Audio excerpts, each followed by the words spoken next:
নমস্কার। আমি আমার এই ইউটিউব চ্যানেলে আজ প্রথম ভয়েস ওভার দিচ্ছি। তো আমি যে রেসিপিটা দেখাচ্ছি সেটা হচ্ছে পোলাও, গোবিন্দভোগ চালের পোলাও। দেখতেই পেলেন আমি এখানে সব কিছু আইটেম একসাথে গুছিয়ে নিয়েছি। চালটা ভালো করে ধুয়ে ভিজিয়ে নিয়েছি। তারপর গোটা গরম মশলা মানে একটু এলাচ, একটু লং, একটু দারচিনি, তেজপাতা দিয়ে দিলাম তেলের মধ্যে।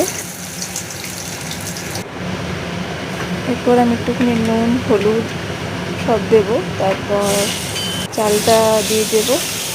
চালটা দিয়ে দেওয়ার পর ভালো করে এটাকে একটুখানি নেড়েচেড়ে শুকনো শুকনো করে নেব। তো শুকনো শুকনো করার পর আমি যতটা চাল দিয়েছি তত পরিমাণে আমি তার ডবল জল দেবো। আমি 1 কাপ চাল দিয়েছি, আমি তার 2 কাপ জল দিয়েছি। তো ভালো করে নেড়েচেড়ে ফুটিয়ে নেব। মোটামুটি 10 থেকে 15 মিনিট লাগবে। মাঝখানে আমি একটু চিনিও দিয়েছি। তো এই দেখুন কি সুন্দর পোলাওটা তৈরি হয়ে গেছে।